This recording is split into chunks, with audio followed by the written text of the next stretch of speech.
10e au 21e siècle. Vous allez comprendre pourquoi je parle du 10e au 21e siècle. Alors la vigne, vous le savez, c'est trois paramètres, c'est le cépage, c'est le sol et c'est le climat. Souvent dans nos régions, la région de Saint-Dié, Vallée de la Meurthe, on pense que le climat, il n'est pas bon parce qu'on n'a pas d'assez d'ensoleillement pour la vigne. On n'aurait pas du raisin à maturité. Eh bien, ce n'est pas tout à fait exact. Le vrai problème du climat, nous allons le voir dans la conférence, le vrai problème du climat dans nos régions pour la vigne, ce sont les gelées printanières tardives. C'est ça qui tue la vigne chez nous, ou c'est ça qui l'empêche de se développer, dirons-nous. Alors cette conférence, vous pouvez la retrouver dans son intégralité, et même un peu plus développée dans le Mémoire des Vosges, là, qui est à vendre ici, qui date de 2015, numéro 31, au prix de 15 €, vous pourrez vous le procurer à la fin de la conférence. Alors si on veut parler de la vigne dans les Vosges, d'ailleurs je n'ai pas mes notes, je me rends compte que je n'ai pas mes notes, elles sont là. C'est peut-être mieux de parler avec les notes. Alors si on veut parler de la vigne dans les Vosges, il faut distinguer deux zones. L'ouest vosgien, si on prend à peu près cette ligne de chemin de fer qui passe par Charmes, Châtel, Épinal, Remiremont, je sais. Donc on voit que la vigne, dans le département des Vosges, elle se situe à l'ouest de cette ligne, et qu'à l'est, il n'y a rien, c'est le no man's land, c'est l'inconnu. Alors, dans le Mémoire des Vosges, je parle à la fois de l'ouest et de l'est, mais aujourd'hui, il fallait faire en 20 minutes, on va parler que de Saint-Dié et de sa région, et on va parler que de la vallée, et un peu de la vallée de la Meurthe. Et d'ailleurs, c'est là où on a la grande inconnue. Donc, je vais quand même vous parler 3 minutes de l'ouest vosgien, simplement pour abattre une idée reçue, et puis pour vous dire, et puis pour parler du climat, parce que c'est le climat qui nous intéresse. Voilà, donc dans le côté ouest vosgien, c'est bien connu, on a tous les rapports du Conseil général des Vosges, toutes les délibérations, et on peut retrouver, ici je vous ai mis la liste de tous ceux qui parlent de la vigne. Donc c'est quelque chose de connu, et je veux enlever une idée, on entend souvent que la vigne dans les Vosges s'est arrêtée à cause du phylloxéra. C'est pas tout à fait vrai. Bien sûr que le phylloxéra, ça a peut-être été le coup de grâce, mais ça a été le coup de grâce d'autres problèmes bien antérieurs au phylloxéra, et notamment d'ailleurs le climat, mais nous allons y revenir. Alors voilà pourquoi la vigne n'est pas tout à fait arrêtée dans les Vosges, puisque ici, nous sommes le 14 septembre 2020, et il y a une vendange près d'Épinal, au château d'Épinal. Et peut-être moins anecdotique, les fameux vendanges de vin bleu du côté de Vittel, donc 222 tonnes récoltées cette année. Donc le phylloxéra n'a pas arrêté totalement la vigne dans les Vosges, en tout cas dans l'ouest vosgien, il en a encore. Mais ce phylloxéra quand même a posé des problèmes. Alors pourquoi n'est-il pas seul responsable? Eh bien, le phylloxéra il arrivera qu'en 1894. Mais déjà, en 1882, la vigne souffre d'un parasite végétal, le mildiou. Puis, tout de suite après, quelques années plus tard, c'est un champignon des racines de la vigne, le pourridier. Donc tout ça abîme la vigne vosgienne. Et le sort s'acharne encore sur les vignerons, car en 1891, le cochilis, ou ver de vigne, fait des ravages dans les vignes. Et l'on demande, alors ça c'est pas anecdotique, voilà, on demande au Conseil général la suppression de la chasse aux petits oiseaux par quelque procédé que ce soit.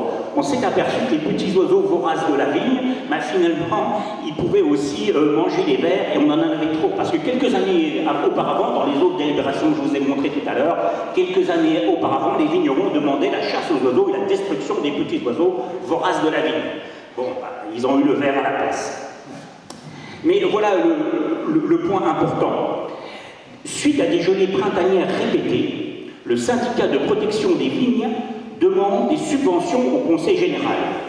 Celui-ci répond par la négative en 1888. Vous voyez, on est avant le phylloxéra. Alors, la réponse est savoureuse aussi. Si nous accordions le secours réclamé pour les vignes, les cultivateurs auraient le même droit pour la conservation des autres récoltes. Donc voilà, on donnera à personne. En 1902, le phylloxéra est passé, et cette fois-ci, il y a une nouvelle demande de subvention au Conseil général, et on demande pour replanter de la vigne. Et c'est un nouveau refus, et ce refus, vous allez comprendre pourquoi c'est pas tout le phylloxéra qui est en cause. Voilà, donc le nouveau refus, il y aurait aussi lieu de redouter que les cultivateurs, pour profiter de la prime, ne soient tentés de donner à la vigne une extension incompatible avec notre climat, qui en somme ne se prête assez peu à cette culture, sauf dans quelques localités privilégiées. Donc vous l'avez compris, on ne veut encore pas donner de sous là, et bien on invoque le problème du climat. Mais ce qui n'est pas faux d'ailleurs.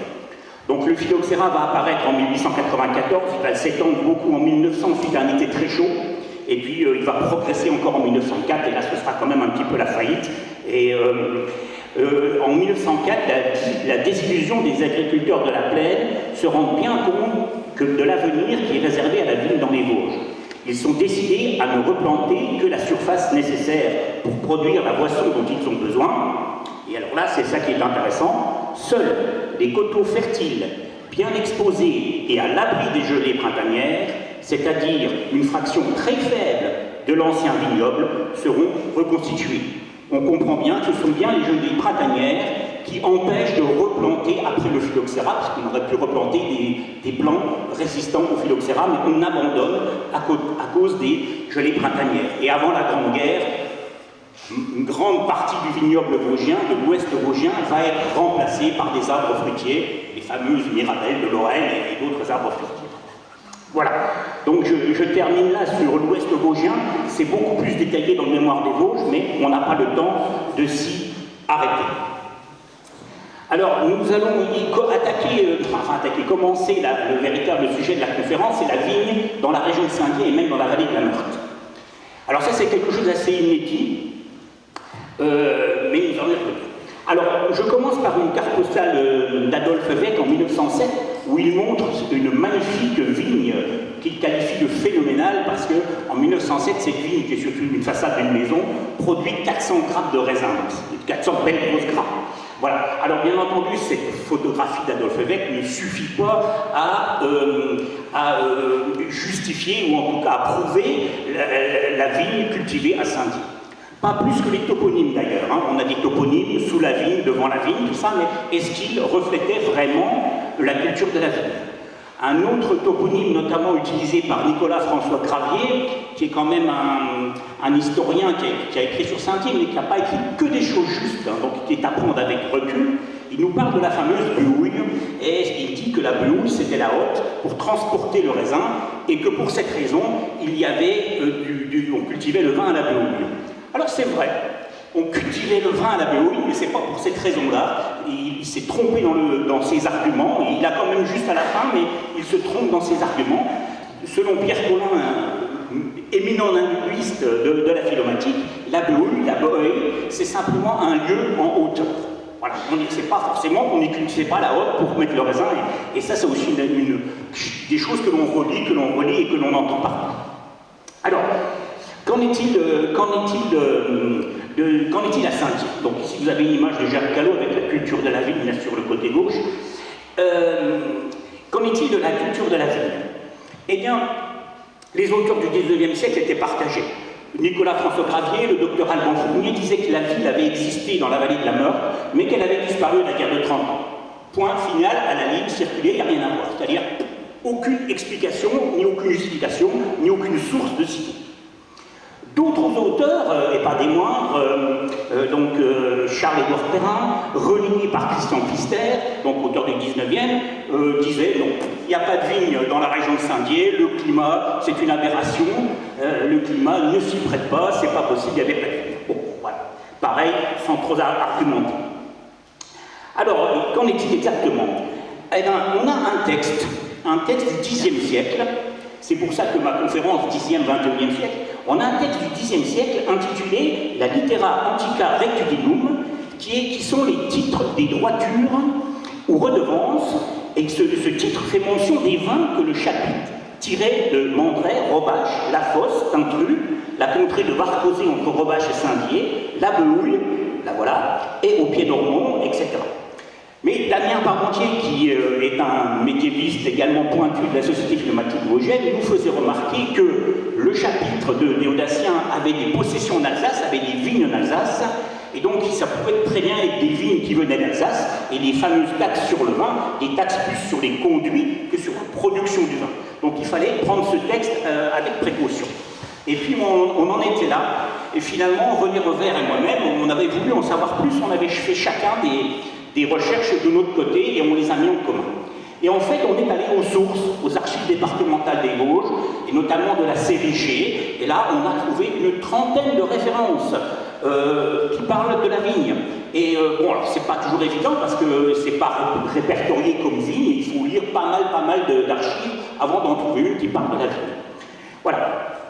Donc, le premier texte, bon, je ne vous l'ai pas mis, je vais vous mettre deux archives après, mais je ne veux pas vous les mettre, sinon les 33, vous seriez un petit peu saturés. Mais on a retrouvé le premier texte qui en parle, c'est du 11 mars 1509, donc début du XVIe siècle.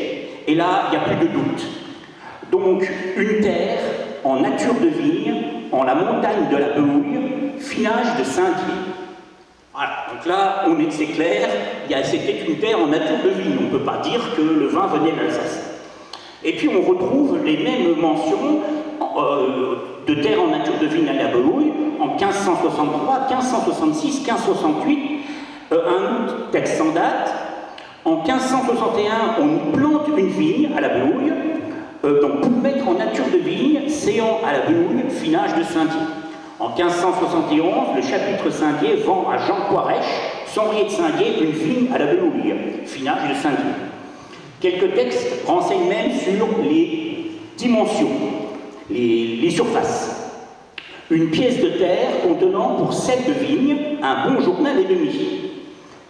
Un autre texte de la même date, de 1561, 22 verges de longueur et 14 de largeur.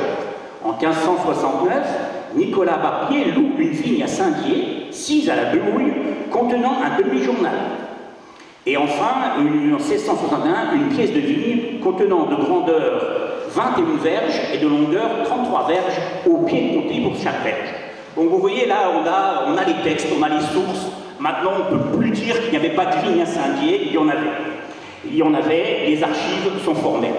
Alors, on a ici, je vous ai mis un plan qui est fin 18e, peut-être même 19e, hein, c'est une reproduction sur un manuscrit de la bibliothèque de Saint-Dié, et on voit, alors je vais essayer d'éclairer, voilà, on voit ici Notre-Dame, la petite église, le cloître, et puis ce qui devrait être la future cathédrale, l'évêché, et on voit ici la Behouille, la rue de la Behouille, et on voit Vigne, ici, et Varcougé, on en a parlé tout à l'heure.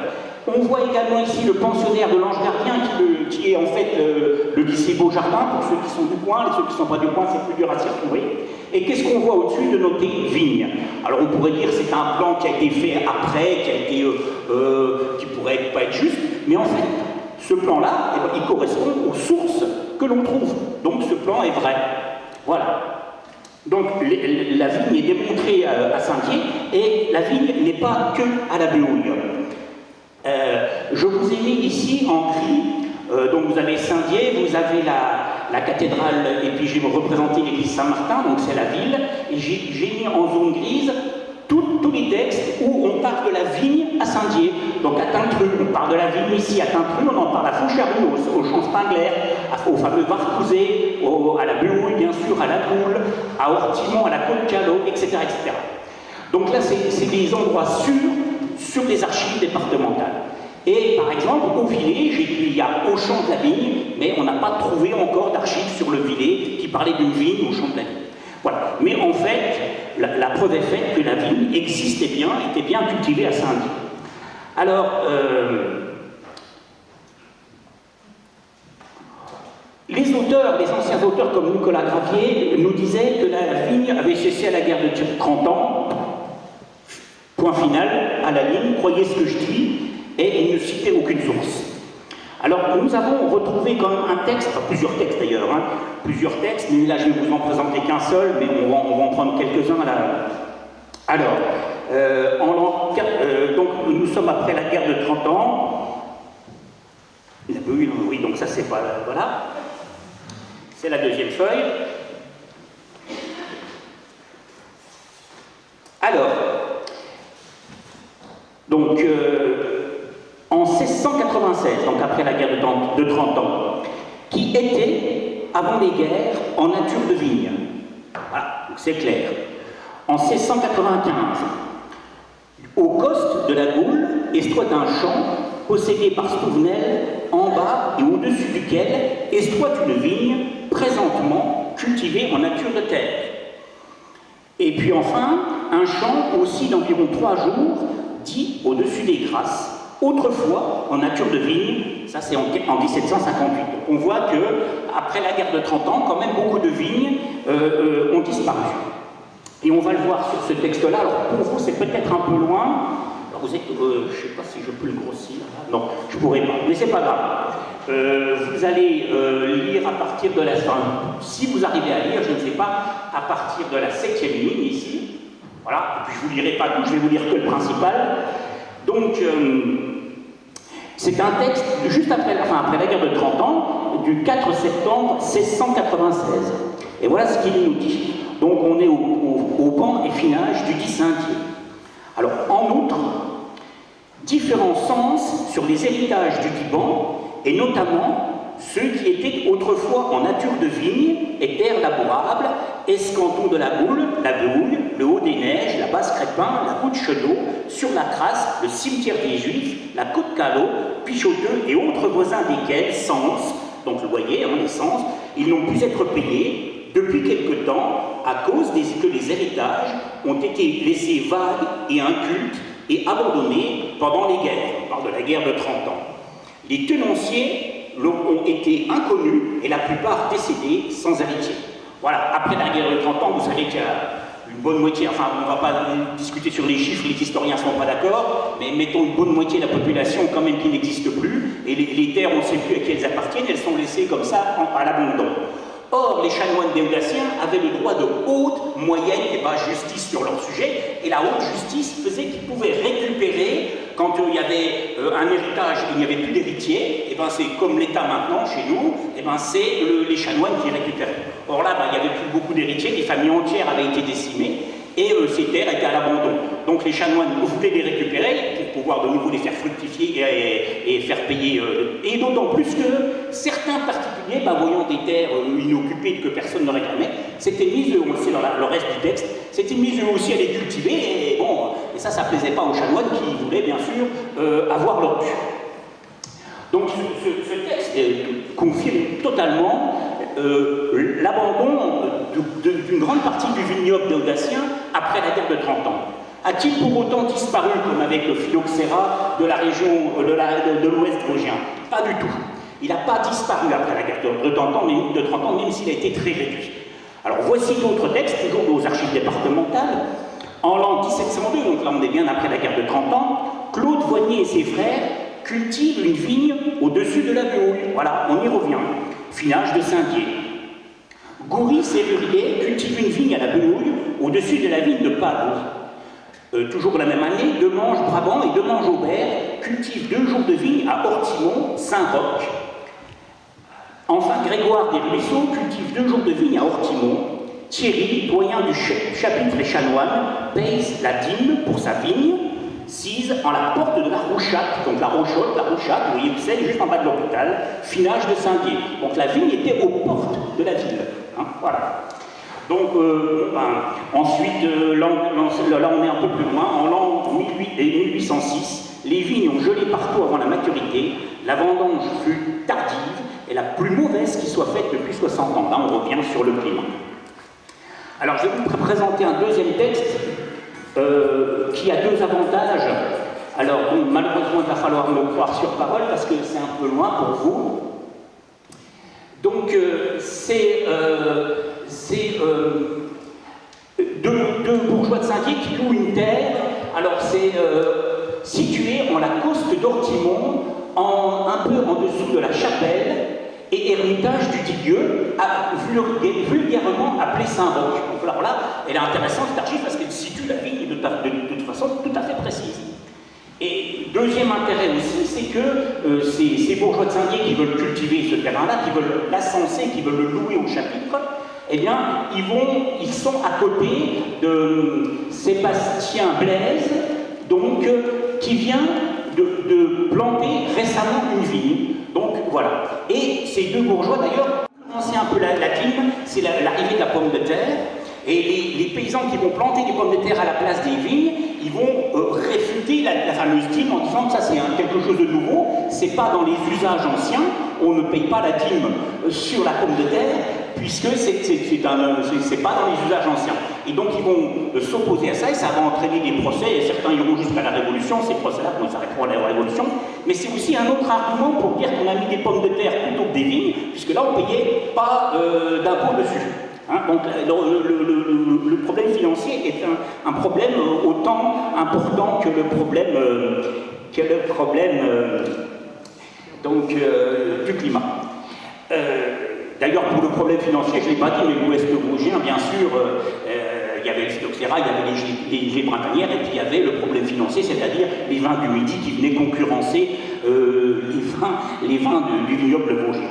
Voilà, je vais terminer avec cette partie-là sur le XXIe siècle. On était parti de la littéra de Rectilium du Xe siècle, on arrive maintenant au XXIe siècle, et ça c'est assez bien. Enfin, ce que je vais vous dire là, je ne sais pas si tout le monde le sait. Voilà, ici nous sommes, alors oui, quand même, dans la vallée de la Meurthe, avant d'arriver au XXIe siècle, en l'an 1635 à Fraise, on cultivait la vigne avant l'invasion des Suédois. Mais là, on n'a pas recherché des sources, on n'a pas eu le temps avec René Revert de chercher des sources aux archives, mais on devrait les trouver. Donc, ainsi qu'à Clexy et à Bertrinucci. Voilà, donc il y a encore du travail à faire sur les sources pour retrouver les sources exactes. Ça, c'est les affirmations des auteurs du 19e. Alors, une ville familiale, moi, m'avait été signalée quand j'ai fait ce travail là, en 2015. Et un habitant de Colroy-la-Grande m'a dit « Ah, mais à Colroy, il y avait encore une famille qui, au début du XXe siècle, cultivait la vigne, à Colroy-la-Grande. » Voilà. Et donc, ici, on arrive vraiment au XXIe siècle, puisqu'on est au sens de Saulcy, au château Fonck. Eh bien, les propriétaires, en mars, ça c'est une photo de mars 2018. Mars 2018, ils viennent de replanter une vigne. Alors c'est pour eux, c'est pas pour faire du commerce, mais quand même, voilà, on a une vigne dans la vallée de la Meurthe. Et un peu plus intéressant, là c'est une association, la Croix aux Vignes, qui s'est installée à la Croix aux Mines, d'où le nom de la Croix aux Vignes, et cette association, elle a fait pour but, en fait, parce que c'est fait, hein, mais c'est parti en 2013, l'idée, de créer une vigne à la Croix aux Mines. Alors, bon, si vous arrivez à lire, d'ailleurs, ils disent que la culture de la vigne existait déjà sur le site de la Croix aux Mines entre le XVIIe et le XIXe siècle, c'est vrai. Enfin, c'est vrai, il faudrait trouver des sources, mais bon, peut-être que c'est vrai. Par contre, ils parlent de l'affirmation fausse de Nicolas-François Draguet, et ils nous remettent le coup de la hotte, hein, de la Bemoule, qui était la hotte dans laquelle on transportait la vigne de la cuve au pressoir, ça c'est faux. Mais bon, peu importe. Alors, donc, ils ont planté au printemps 2016. Alors voilà, donc la surface, c'est clôturé. Ici, il y a des arbres fruitiers. Donc là, vous voyez la vigne.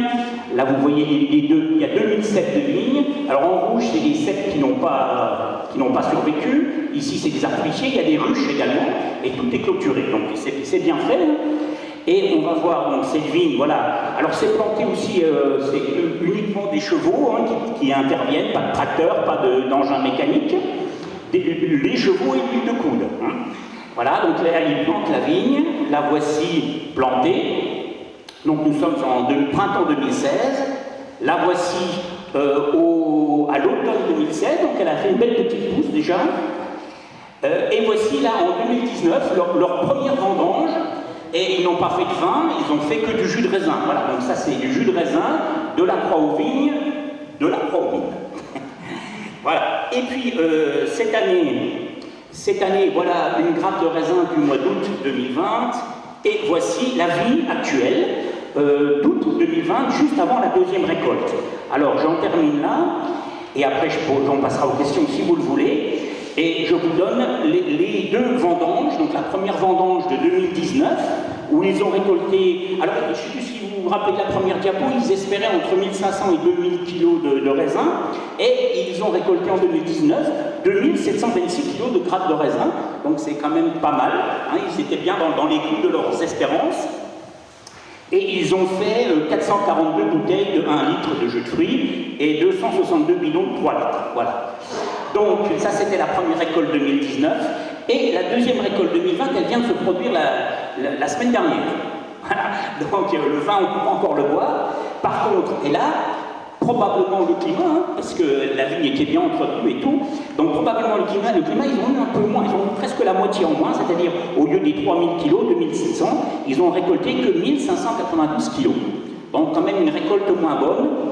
1000 kg ont été pressés pour faire du jus de raisin, et le reste a été gardé pour faire du vin. Voilà, donc à suivre, nous goûterons peut-être un jour le vin de la Croix-Houline. Je vous remercie si vous avez des questions.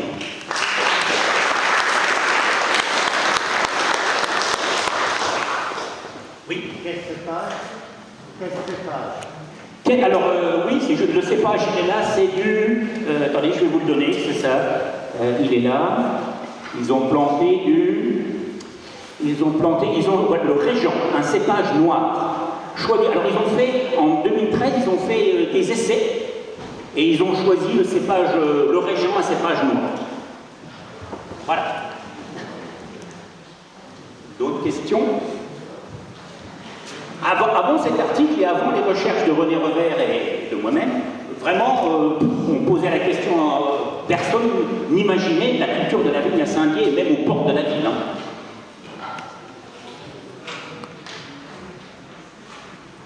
Pas d'autres questions, vous avez faim sans doute?